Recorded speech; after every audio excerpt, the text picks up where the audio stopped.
And so I can see them.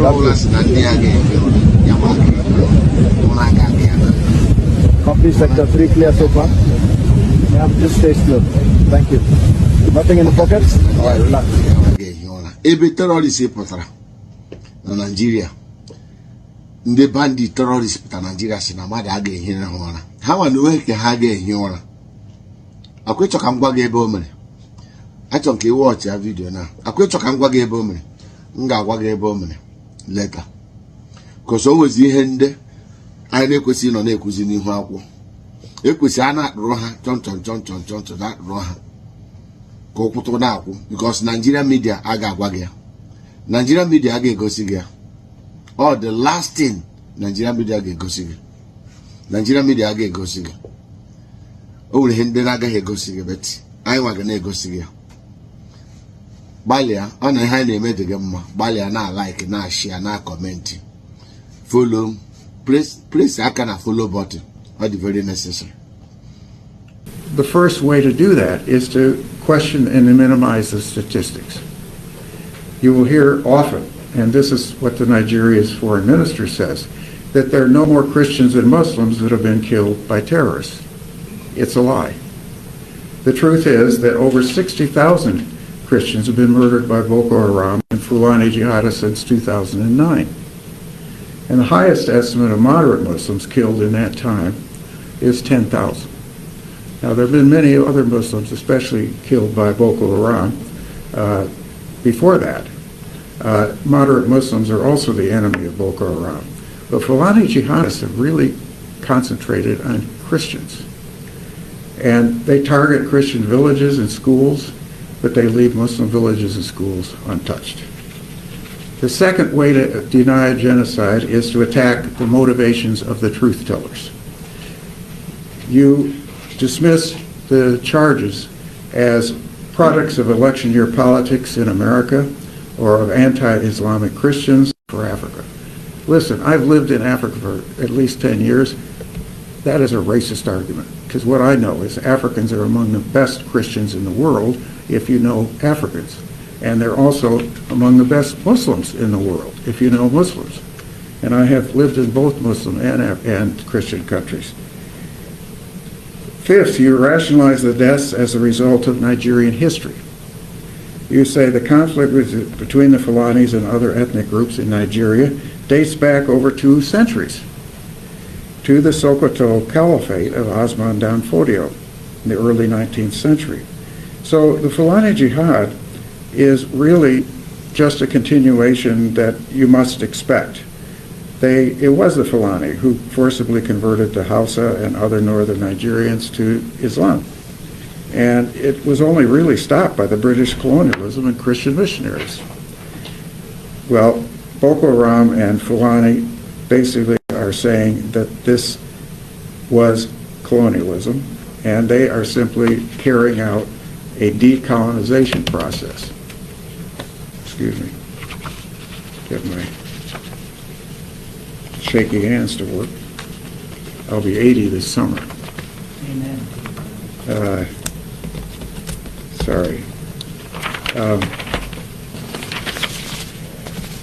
So that argument says these are age-old tribal conflicts between cattle herders and farmers, and so there's really not much you can do about them. The sixth way to deny genocide is to blame out-of-control forces for committing the killings.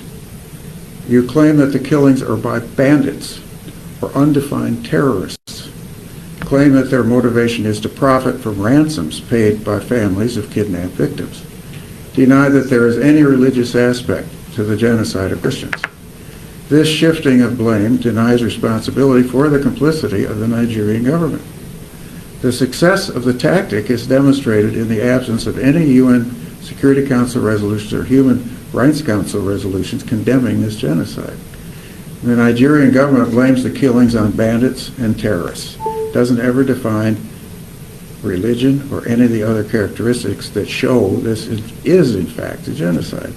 And UN and academic spokespeople blame these killings on bandits and terrorists and even demand that the Nigerian government disarm the terrorists and bring their leaders to justice when in fact the Fulani jihadists obtain their weapons from corrupt Nigerian generals. Not one major Fulani or Boko Haram leader has been arrested or tried. Seventh, you avoid antagonizing the Nigerian government, because after all, we have to get along with the Nigerian government. And this is a real politic argument, and it's very typical of diplomats, by the way. I was a diplomat, so I know. You don't want to make an enemy of governments that you really depend on working with. So don't upset this new president, President Tinubu, and we want to get along with him. Meanwhile, the displacement of Christians from central and northern Nigeria proceeds. Genocidal massacres, kidnapping from schools, and rapes continue weekly. And this argument, which diplomats love, ignores the fact that genocidists are serial killers. Policies toward them based on fear lead only to appeasement and further genocide. The eighth way to deny a genocide is to deny it in favor of current economic interests. We depend on Nigeria for oil, and Europe depends even more on Nigeria for oil. So the oil companies certainly oppose an arms embargo on Nigerian government, and Nigeria is a source of oil for both American and European countries. So here we are, a major supplier of arms to the Nigerian government. The UK also is a supplier of arms, and it is also one of the key owners of parts of the Nigerian oil fields. Then the ninth version, by the way, these 12 tactics of genocide you can see on our website, because they apply to every genocide I've ever seen. Sudan and Darfur and so forth. It's been used by other countries as well. The ninth tactic is to claim that the victims are really receiving good treatment, that they also are, being cared for in Nigerian IDP camps and so forth.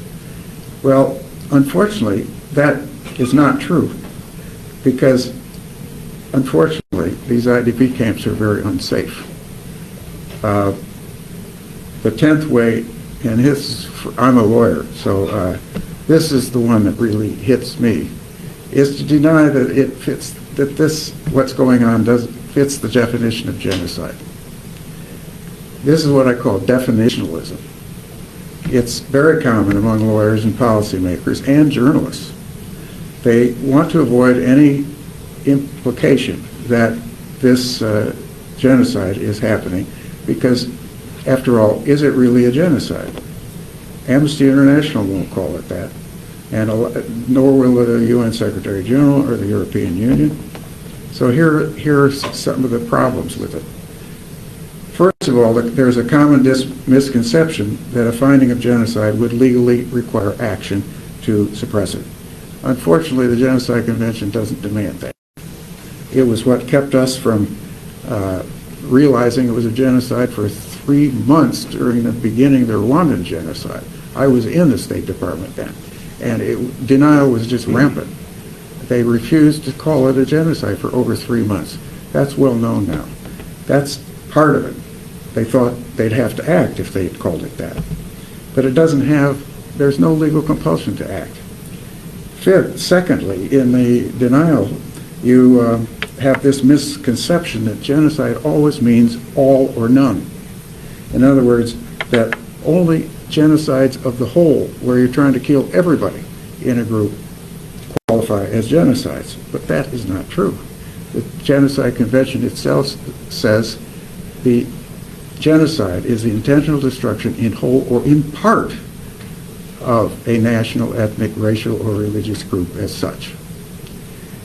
In other words, in part is enough for it to be a genocide, and that's what's happening in Nigeria.